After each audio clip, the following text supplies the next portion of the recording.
మళ్ళీ వస్తాను మీ దగ్గరికి. అల్జాపూర్ శ్రీనివాస్ గారు, మామూలుగా రాజకీయ విమర్శలు ఉంటాయి. ఈ విమర్శలు పెరగటానికి గతంలో ప్రధాని సభలో ఆయన చేసిన వ్యాఖ్యలు కూడా ఏదో ఇంకొంచెం దానికి అదనంగా ఫ్లేవర్ యాడ్ చేసినాయి. మీరు మాతో చేతులు కలపండి అని ఏ ఉద్దేశంతో ప్రధాని అన్నారో మనకు తెలియదు, కానీ ముఖ్యమంత్రి గారు సభాముఖంగా దాన్ని అక్కడ ఖండించలేరు. నేను మీతో ఎందుకు చేతులు కలుపుతాను అని అనే పరిస్థితి ఉండదు. ఆయనేమో కొంచెం మరి ఇబ్బంది పెట్టాలి ముఖ్యమంత్రి గారిని అన్నారా, ఎందుకన్నారో మనకు తెలియదు. మీరు నాతో చేతులు కలపండి, ఇంకా బాగా ఇద్దాము తెలంగాణ కంటే ఏంటి అర్థం? ఈ ఒకవైపు ఏమో మీరు ఇక్కడ కేంద్రం సహకరిస్తుంది అంటారు, కేంద్రం ఏమీ ఇవ్వలేదని చెప్పి సుమిత్ర గారు అంటూ ఉన్నారు. ముఖ్యమంత్రి గారేమో కాళ్ళకి బలపాలు కట్టుకొని తిరుగుతూ ఉన్నారు. నేను వాళ్ళతో కలిసి పనిచేస్తా, ప్రభుత్వం అభివృద్ధి వేరు లేకపోతే రాజకీయాలు వేరు అని చెప్పి కిషన్ రెడ్డి గారితో గొడవపడ్డా, 4 మాటలన్నా మళ్ళీ ఆయనతో కలిసి అర్బన్ డెవలప్మెంట్ మంత్రుల్ని లేకపోతే రైల్వే మినిస్టర్ని వెళ్ళి కలుస్తూనే ఉన్నారు. ఏంటి సమస్య? మీరేమీ చేయలేదు, రూపాయి ఇవ్వలేదు, మీకు మర్యాద ఇచ్చినా ఒకటే ఇవ్వకపోయినా ఒకటే అని సుమిత్ర గారు అంటూ ఉన్నారు. సార్, మీకు కో ప్యానలిస్ట్ కి మన ప్రేక్షకులకు అందరికి కూడా నమస్కారం సార్. సార్ చెప్పండి.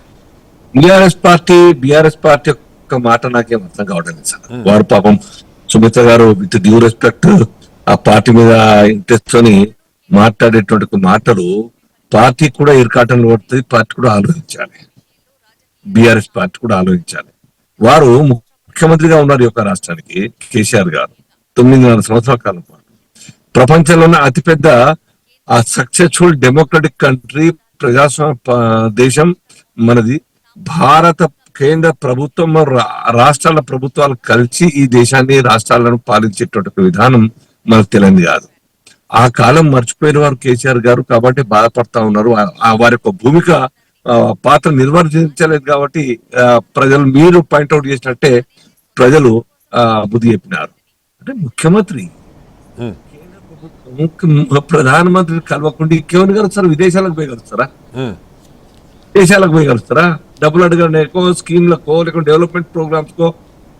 అది మన అందరికి ముఖ్యమంత్రి యొక్క డ్యూటీ సార్, బాధ్యత అది. ఉన్నటువంటి ప్రభుత్వాన్ని కలిసి మంచి మాటలతోని కన్విన్సింగ్ గా మీ యొక్క ప్రాజెక్టు, మీ యొక్క పాలసీనో, మీ యొక్క ప్రపోజల్స్ తీసుకెళ్తే తెలుగులో కానీ హిందీలో కానీ అంటారు చూడండి, సంవాసే సమాధానం మిల్తా. సమస్యల పరిష్కారం మాటలతోనే అయితే గానీ కొట్లాడితే అయ్యేది కాదు. ఏమైంది సార్?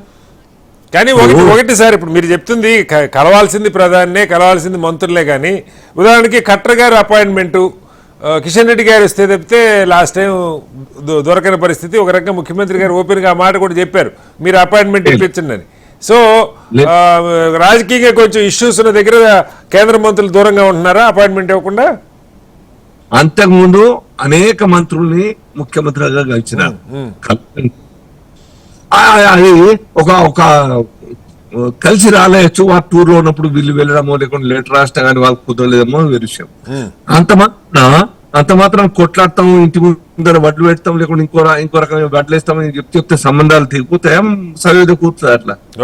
కాబట్టి అర్థమైంది రేవంత్ రెడ్డి గారికి, నేను కూడా కేసీఆర్ గారు లాగానే ఈ రాష్ట్ర ప్రయోజనాల కోసం దూరం ఉండి తిట్టుకుంటా, ఇష్టంగా చెడు తిట్టుకుంటా ఉంటే నాకు లాభం జరగదు.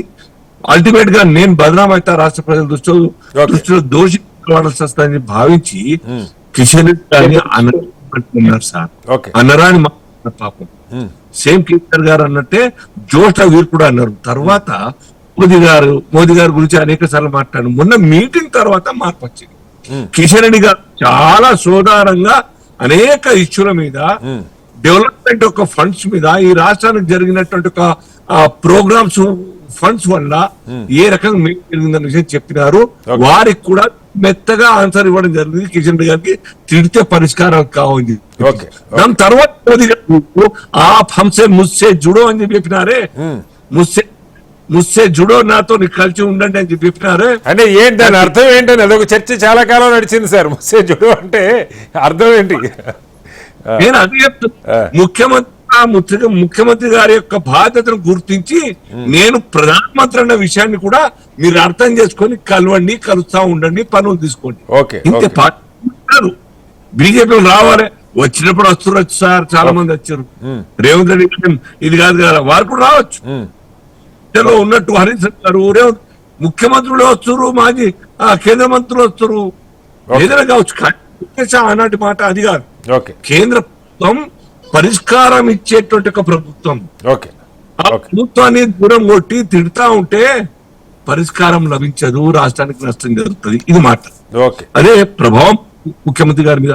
అందుకోసం ఇప్పుడు వారి యొక్క మాట బాని మార్చారు మొత్తంగా కూడా. కేంద్రంతో సంబంధాలు ఉంటాం మేము 2047 ఆ యొక్క ఎకానమీ program.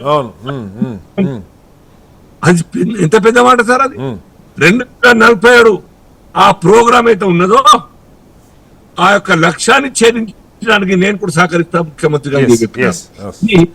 ఇంపార్టెంట్ సార్ వారికి ఇప్పుడు అర్థం.